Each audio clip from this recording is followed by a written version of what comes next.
अगर आप SSC CGL 2026 की प्रिपरेशन कर रहे हो और मैथ्स को कैसे स्टार्ट करें ये समझ नहीं पा रहे हो या फिर मैथ्स आपको टफ लगती है तो ये वीडियो आपके लिए गेम चेंजर होने वाली है।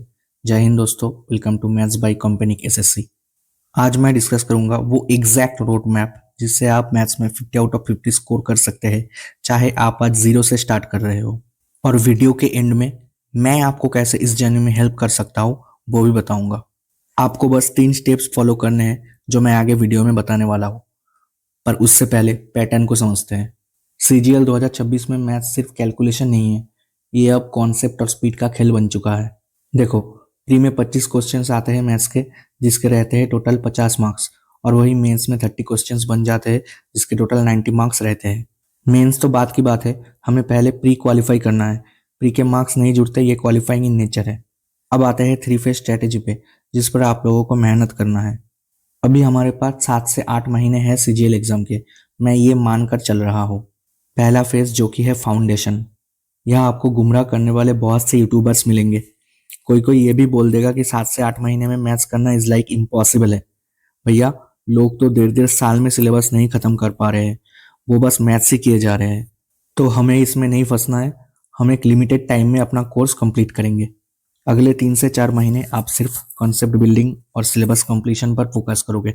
फॉर एग्जाम्पल, आप टाइम एंड वर्क चैप्टर पढ़ रहे हो तो सबसे पहले उस चैप्टर की बेसिक्स क्लियर करोगे।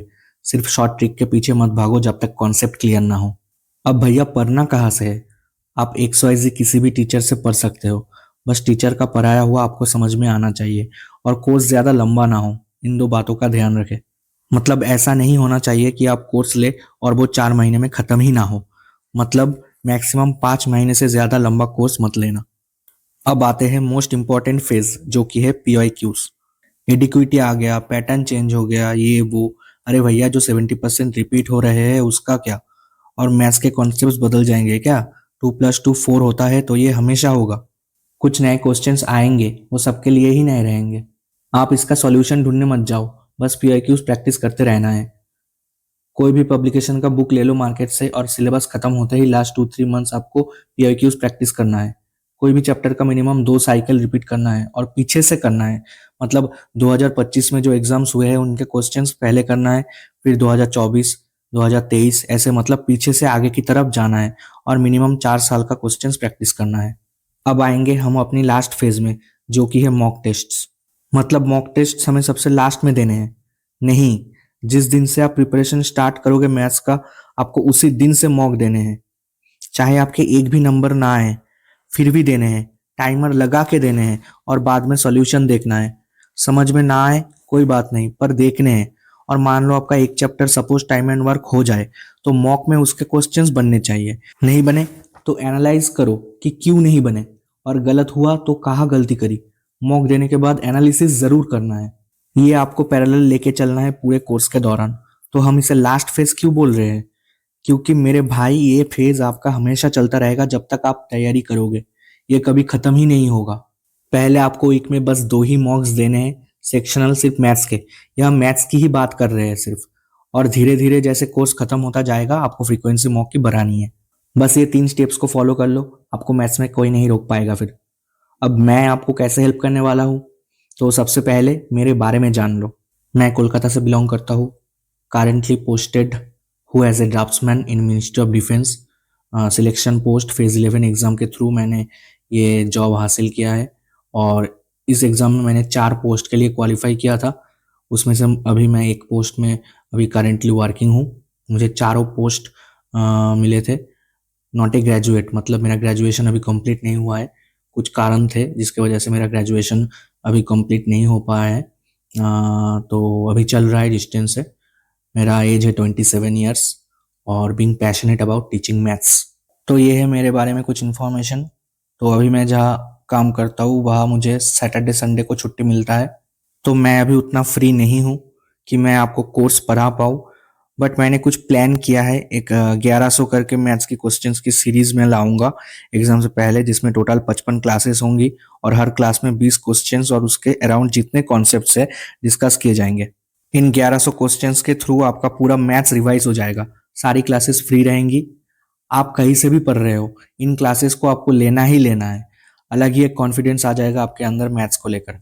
और भी बहुत सारी चीजें करना है, मैंने प्लान करी है, वो आप लोगों को टाइम के साथ साथ पता चलता जाएगा। तो डिस्क्रिप्शन में मेरा टेलीग्राम चैनल का लिंक है, आप उसे जरूर फॉलो कर ले।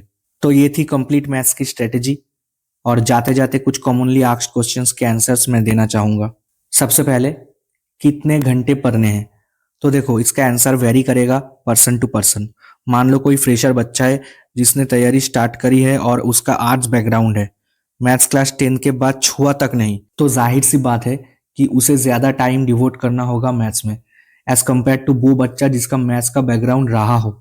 शायद वो जो 5 घंटे में पढ़ेगा, मैथ्स बैकग्राउंड वाला बच्चा 2 ही घंटे में वो आउटपुट निकाल ले जाए। पर एक एवरेज अगर देखा जाए तो पर डे 3 से 4 घंटे आपको मैथ्स को देने ही देने हैं। अच्छा, दूसरा क्वेश्चन, मॉक टेस्ट कौन सा खरीदे? टेक्स्ट बुक या ऑलिव बोर्ड, इनमें से किसी का भी आप खरीद सकते हैं, पर किसी एक का ही खरीदे। बुक्स कौन सा ले? किरण पब्लिकेशन के बुक आप ले सकते हो, और भी है जैसे पिनेकल है, वो भी अच्छा है, पर एक ही बुक लेना है और वो भी PYQ के बस। सोर्सेस लिमिटेड रखोगे तभी सिलेक्शन होगा। और लास्ट में क्या नहीं करना है, क्या करना है ये आपको सब बताएंगे, पर बहुत कम लोग होंगे जो आपको ये बताएंगे कि क्या नहीं करना है। Don't watch another strategy video of maths. इसके बाद आप कभी भी और मैथ्स का कोई स्ट्रेटेजी वीडियो नहीं देखोगे, बस इसी को फॉलो करोगे, वरना हर दूसरे दिन आप स्ट्रेटेजी ही बनाते रह जाओगे। आपको एग्जाम के एंड तक एक ही स्ट्रेटेजी फॉलो करना है। और अगर आप वीडियो यहाँ तक देख रहे हो तो आप सच में सीरियस हो, और कमेंट में प्रॉमिस टाइप कर दो ताकि मुझे समझ में आ सके। Don't use your mobile excessively. दूसरा, अपने मोबाइल और लैपटॉप का यूज क्लास देखने के अलावा कम से कम करना है जब तक एग्जाम ना हो जाए। रील्स देखते देखते घंटों बर्बाद नहीं करना है हमें। आप इसके लिए पोमोडोरो टेक्निक का यूज कर सकते हो, या फिर मोबाइल यूज का 1 घंटा अलग से फिक्स कर लो। उसके अलावा मोबाइल हम सिर्फ क्लास के लिए यूज करेंगे। कोई एक शिफ्ट में 1 या 2 डिफिकल्ट क्वेश्चंस आ गए, सबने हल्ला मचा दिया। टीचर्स, स्टूडेंट्स, सब कराए जा रहे हैं सिर्फ डिफिकल्ट क्वेश्चंस, इररिलेवेंट कैट के क्वेश्चंस करवा रहे हैं। हमें सिर्फ डिफिकल्ट क्वेश्चंस ही नहीं करने हैं। 25 में से 20 या 22 क्वेश्चंस डुएबल होते हैं।